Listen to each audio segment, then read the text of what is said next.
the following programme, trainee teacher Emma Bradley is shown a series of chemistry reactions.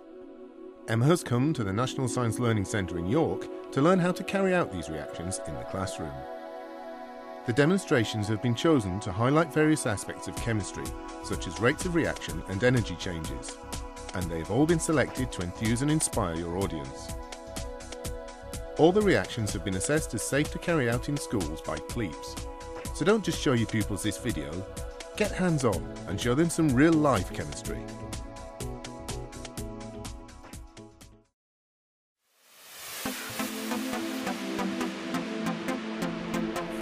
So what we're doing now is a really nice demonstration with some ammonium dichromate. So what we're going to do is take our ammonium dichromate. We're just going to use an ethanol soaked splint to help start the reaction off. So this will act as our fuse. We put this in the middle. You actually get a really dramatic reaction where you can see the changes. So if you just light our splint. The reaction is best carried out in a dish to contain the flakes. So we can start to see the chromium 3 oxide being formed. Yeah. The chromic oxide can then be used in the fireflies demonstration.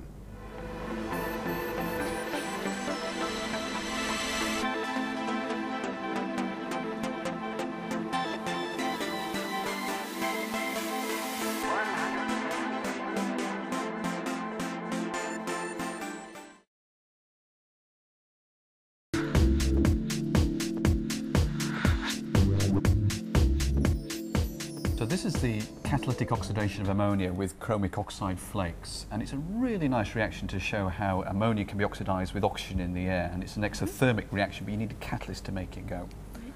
So I've got this really nice big flask, and I'm going to put some ammonia, concentrated ammonia solution in the bottom, which I've got right here. And of course, the concentrated ammonia solution, because there's so much ammonia in solution, you get ammonia vapor being released into the air in the flask. That's right. And I just gently warm it up on there, really trying to encourage the ammonia gas. The vapour really fills the flask. Yeah, exactly. You don't want to heat it up too much, but just warm it ever so gently to do that. So I do that, and then I put the bung back on, and that's quite important because then I trap as much ammonia in there as I possibly can.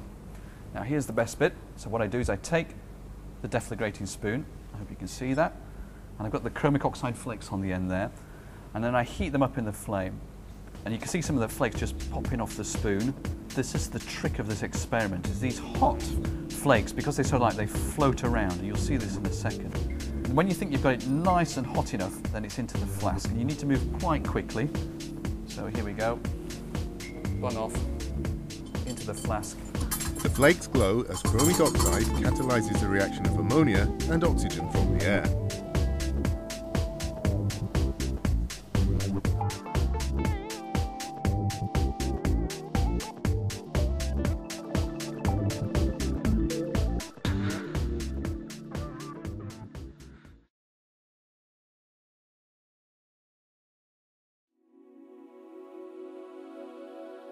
This is one of my favourite experiments. It's a colourful exothermic redox reaction. I've got some potassium permanganate, which is my oxidising agent, and some glycerol. What I'm going to do is put the potassium permanganate in a heap on this tin tray, and then I'm going to make a little indentation in the top. So that's where I'm going to pour the glycerol into. So I'm going to pour the glycerol on. It's quite gloopy. The glycerol should be fresh, or if it is a bit old, warm it to drive out any moisture. There is a time lag for this experiment, but you can use this to build suspense. Now there we go, it's taken off. That's the steam that you can see coming out. Oh, look at that flame. Pink because Pink. of Potassium. Yeah.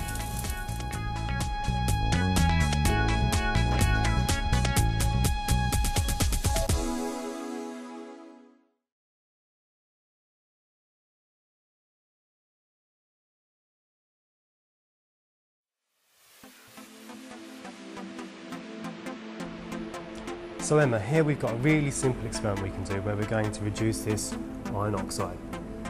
We've got some non-safety matches, some sodium carbonate and some iron oxide. So first we can actually just can see if they are magnetic, and we can see there that these matches aren't magnetic. This sodium carbonate isn't magnetic, and the iron 3 oxide isn't magnetic. Is we take our match, dip it into some water. The sodium carbonate helps bind the iron to the match head. And then we're going to do that again and roll it into the iron 3 oxide.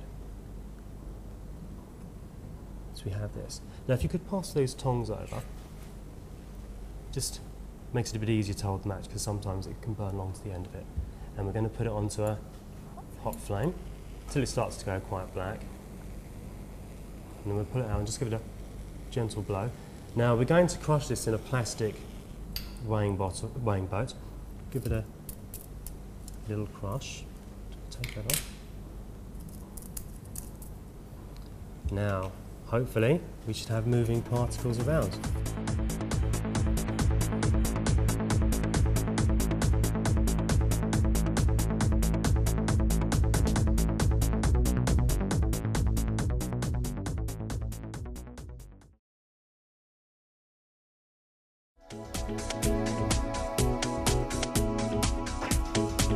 This is an interesting variation on displacement reactions.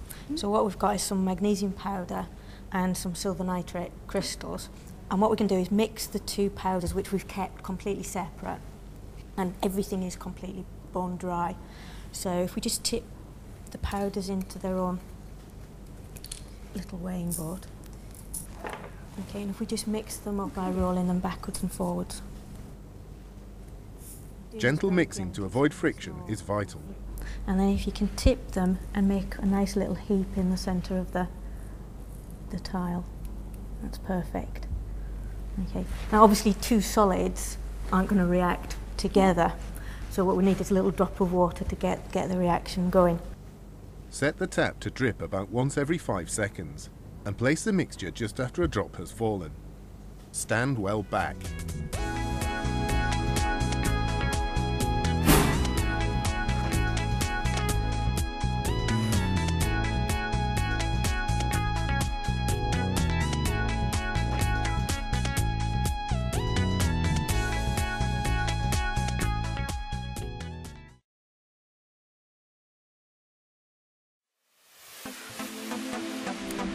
Okay, reaction for you to have a go at. Okay, two elements reacting together to form a compound, so redox reaction.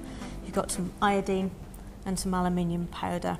What we're going to do is mix the two together using the careful rolling them together method. The aluminium powder needs to be fresh, otherwise it will already be oxidized.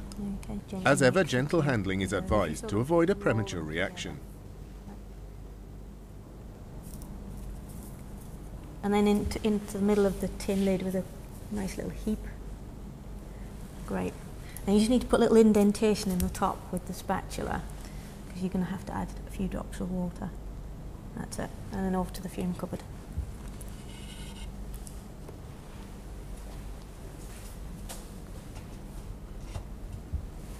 Alright.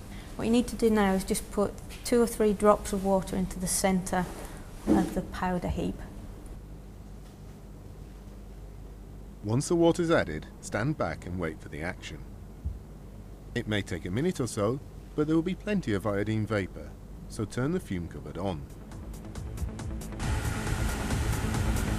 Here we go. That's it. Oh wow! And off it goes.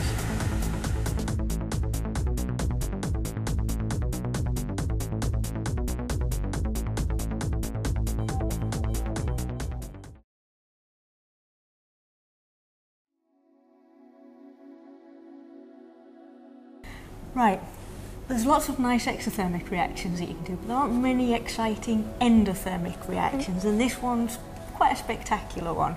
I'm going to react some barium hydroxide with some ammonium chloride, and we're just going to mix them together in the beaker. Two solids react, and we'll get an endothermic reaction. You'll see a little bit, okay?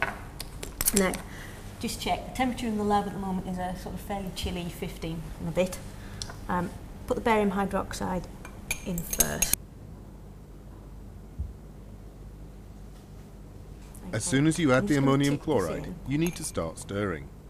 Be aware that ammonia will be given off. While I start mixing, if you could just squirt a little bit of water on the block. That's it. And now you can see that the two solids have changed into a sort of a slush, a liquid. Yeah. Okay, and that's liquid enough now for me to use the temperature probe. So if I start stirring with that now, and we should see the temperature really start to shoot down. Go down. The strongly endothermic reaction will freeze the water, allowing you to lift the block. Why not get your audience to lift it for themselves?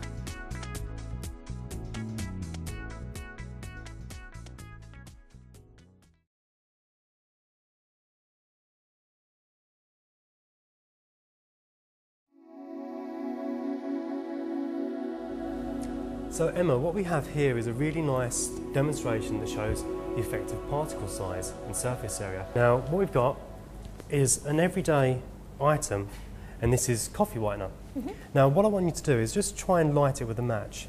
You've got some matches on you.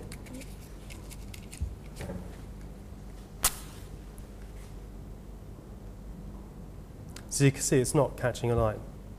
So what we're going to try to do now is see if we can actually catch the light. And what I want you to do now is if you could just light the end of that splint for me. Okay. A lit splint is the safest way to do this demo. Safety screens are sensible too. And I just want to gently shake this over. Oh, And you can actually see there's convection currents as well coming up with it because of the heat. it floats, isn't it? 'Cause Yeah. Be careful not to let the flames reach your hand.